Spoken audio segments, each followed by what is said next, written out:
sekarang masih terus terpuruk. Yakinkan hati, aku punya Allah. Allah lagi ngeliat aku. Allah lagi nunggu aku buat ngemantesin diri. Bismillahirrahmanirrahim. Alhamdulillahirabbil alamin. Allahumma sholli ala sayyidina Muhammad wa ala ali sayyidina Muhammad. Assalamualaikum warahmatullahi wabarakatuh. Halo teman-teman, apa kabar? Mudah-mudahan teman-teman selalu dalam lindungan Allah Subhanahu wa taala. Amin ya rabbal alamin. Alhamdulillah, kali ini aku akan sharing lagi pengalaman salawat dari teman-teman kita. Tapi sebelumnya buat teman-teman yang belum subscribe, di subscribe dulu biar aku makin semangat lagi bikin videonya. Yang teman-teman yang punya Instagram maupun TikTok, jangan lupa follow Instagram dan TikTok aku, Meliza Amelia. Nah, buat teman-teman yang punya testimoni sholawat, silahkan kirimkan testimoni teman-teman ke nomor ini 0813 15 43 0565. Buat kalian yang belum punya buku ini, jangan pernah lelah ada nikmat di setiap sholawat. Harganya 55.000, teman-teman bisa beli di Gramedia atau teman-teman bisa beli ke admin, nomornya 0812 9875 7860. Insya Allah buku ini bisa nambah semangat teman-teman dalam bersolawat. Langsung aja akan aku bacain testimoninya. Ini yang pertama dari Mbak Firdaus di Taiwan.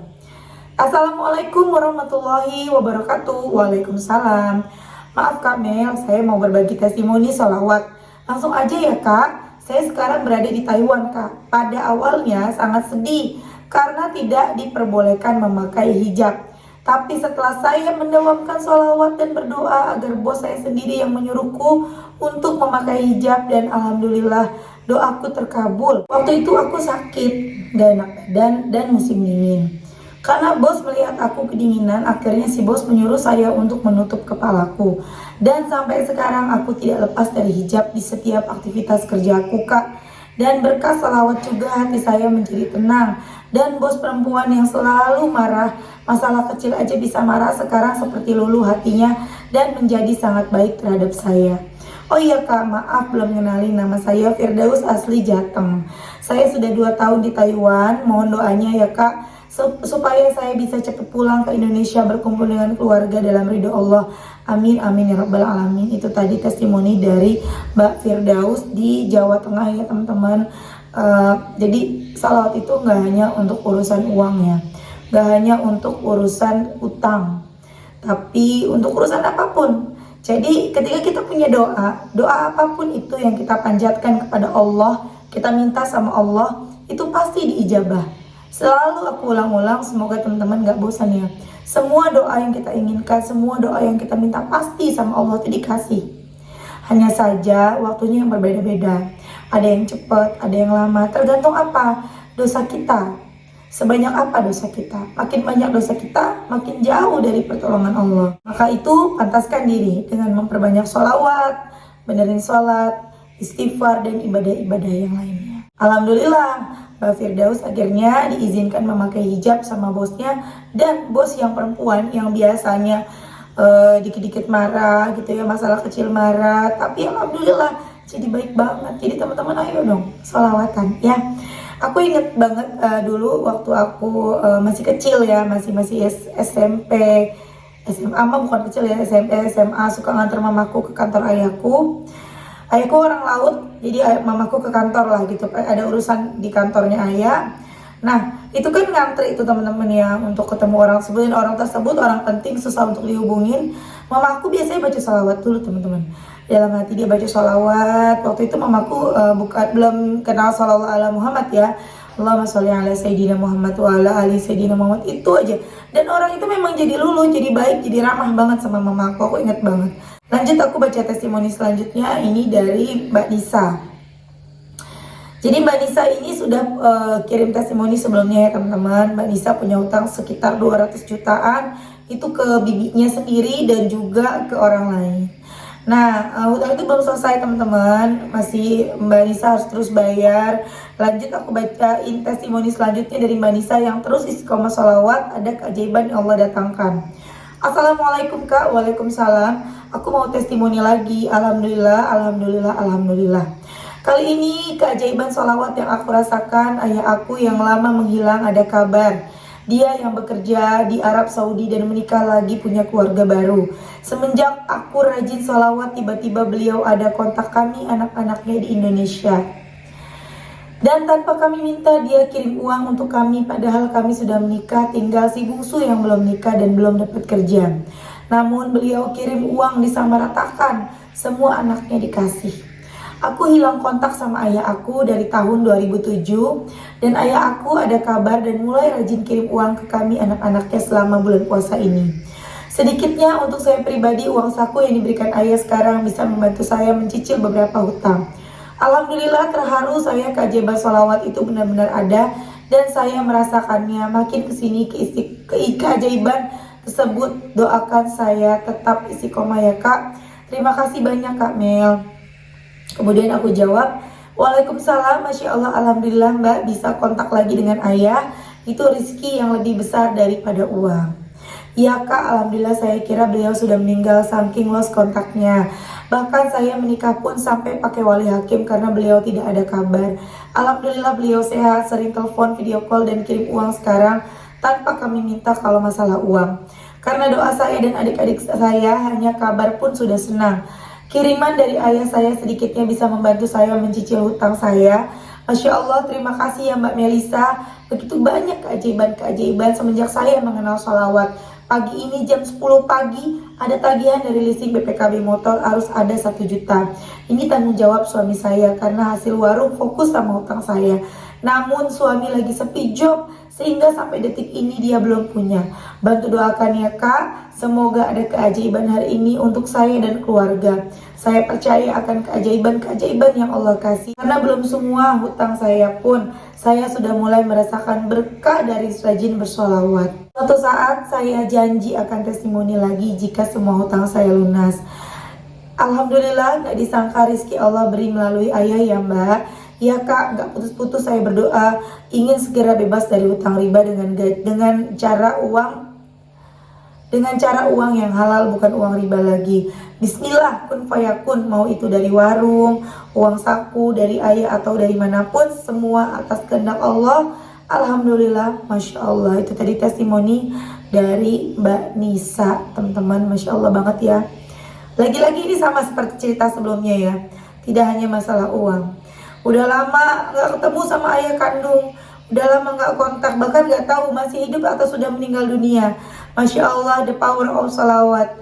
Allah kabulkan doanya Mbak Nisa. Mungkin doa ini ingin ketemu ayah, ingin dapat kabar ayah, tidak diungkapkan, tidak diucapkan. Saking terlalu banyak masalah dalam hidupnya Mbak Nisa, mikirin utang, sampai doanya cuma utang, gak berdoa untuk kabar ayahnya bagaimana mungkin. Tapi Allah Maha tahu.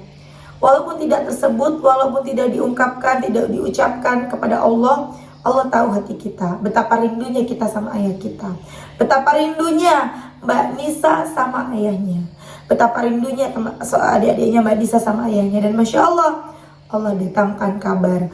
Allah berikan jalan untuk kalian bisa bertemu walaupun hanya via video call. Masya Allah. Dan dari situ datang lagi rizki dari ayahnya. Ayah memberikan uang untuk Mbak Nisa, uang saku. Masya Allah, teman-teman, gak ada yang gak mungkin bagi Allah. Kita lebih seringnya mikirin gimana caranya, rasanya gak mungkin, kayaknya gak mungkin. Kita selalu seperti itu. Kita lupa, kita punya Allah yang maha segalanya, kita punya Allah yang maha besar. Allah tuh bisa ngelakuin apapun. Aku gak kerja, aku gak dagang, aku gak punya usaha apapun, suamiku juga gak kerja. Dari mana aku bisa dapat uang buat lunasin utang? Jangan lupa kita punya Allah. Tiba-tiba Allah datangkan seseorang yang udah lama kita lupain. Oh, ternyata ayah kita datang membawa kabar gembira dan membawa rizki uang buat kita. Bingung gimana cara bayar utang ya Allah. Sementara suami gak kerja, saya gak punya penghasilan. Kita lupa kita punya Allah. Tiba-tiba datang teman kita yang udah lama kita lupain, udah lama kita lupa, ternyata dia pernah ngutang sama kita. Setelah bertahun-tahun dia datang, aku mau bayar utang, aku baru ada rezeki untuk bayar utang. Tiba-tiba dia bayar utang 2 juta, 5 juta, 7 juta. Kita gak pernah tahu dari mana jalan Allah ngasih rezeki. Tiba-tiba saudara kita, ibu kita datang kasih rizki lebih buat kita. Ayo teman-teman, jangan kecilkan doa kita sendiri. Ayo teman-teman, jangan kecilkan harapan kita sendiri. Jangan jatuhkan impian kita sendiri. Jangan hancurkan keyakinan kita kepada Allah dengan pikiran-pikiran yang datangnya dari setan. Dari mana? Dari mana? Dari mana? Kita punya Allah. Itu terus. Mungkin sekarang masih terus terpuruk. Yakinkan hati, aku punya Allah. Allah lagi ngeliat aku. Allah lagi nunggu aku buat ngemantesin diri. Allah lagi nunggu aku nih sampai aku benar-benar pantas. Gimana caranya? Azan, cepet buru-buru wudhu sholat. Kalau perlu sebelum azan, 5 menit sebelum azan, udah ambil wudhu, udah gelar sejadah. Itu buat yang tidak bekerja. Itu buat para ibu, para ibu rumah tangga yang kerjanya di rumah. Ayo teman-teman, sholat kita cepet-cepet. Atau itu buat para bapak yang mungkin tidak bekerja. Atau mungkin kalian bekerjanya sebagai pedagang. Bisa lah, udah mau azan, tutup dulu dagangannya, kita sholat. Ya, atau yang pedagang online, bisa banget. Udah mau azan, siap-siap sholat. Tapi tanggung nih, ada calon customer, baru calon, belum tentu jadi. Kita utamain calon customer yang nanya-nanya, padahal udah azan, kita lewatin, kita diemin. Kita tungguin terus chatnya dia. Ternyata dia gak jadi ordernya. Ketika seperti itu terjadi sama teman-teman, ada chat dari calon customer, stop dulu. Biarin, kalau rezeki gak kemana, dahulukan dulu yang punya rizki, dahulukan dulu yang punya uang, dahulukan dulu yang punya hati si calon pembeli. Sholat, zikiran, baca sholawat, doa, ya Allah, kalau memang rizkinya melalui dia, mudahkan. Insya Allah setelah sholat orang itu jadi beli. Karena aku pernah sering ngalamin ketika aku masih jualan online. Waktu aku ngutamain dunia, aku ngutamain para pembeli, para calon pembeli, takut kehilangan pelanggan, takut kehilangan pembeli, aku utamain mereka ngechat aku buru-buru jawab. Ternyata gak jadi order. Tapi ketika aku mendahulukan Allah, udah azan sholawatan dulu, jadi tuh belinya ditungguin sama dia. Ya teman-teman, kalaupun misalnya nanti teman-teman, aku mau coba caranya Mbak Mel nih, aku sholat dulu. Ternyata setelah sholawat dia nggak jadi beli, memang belum rezeki. Gak apa-apa, Allah pasti ganti. Allah lagi uji tuh, kamu udah pilih aku, kamu masih percaya nggak sama aku? Aku uji sedikit deh, aku bercandain sedikit deh, misalnya gitu. Tapi insya Allah dahsyat hasilnya kalau kita mengutamakan Allah. Allah, pokoknya Allah terus teman-teman. Ya, utamakan akhirat teman-teman. Utamakan akhirat bukan berarti sholawat minta motor salah, sholawat minta jodoh salah, sholawat minta utang lunas salah, bukan. Utamakan akhirat maksudnya ketika sudah azan, ayo buru-buruan kita sholat. Jangan dientar-entar. Ingat aja, aku pengen cepet-cepet ditolong sama Allah. Kalau aku lama, ditolongnya nanti lama. Ayo cepetan sholat. Teman-teman semangat ya, yakin utang kalian lunas, yakin doa kalian cepat dikabulkan. Semangat selalu, jangan pernah lelah bersolawat. Kita doakan semoga yang pertama Mbak Firdaus dan juga Mbak Nisa dilancarkan rezekinya, dimudahkan segalanya. Mbak Firdaus bisa segera pulang ke Indonesia, bisa usaha atau kerja di Indonesia tanpa harus jauh dari keluarga. Dan Mbak Nisa semoga seluruh hutang ribanya lunas. Amin amin ya rabbal alamin. Assalamualaikum warahmatullahi wabarakatuh.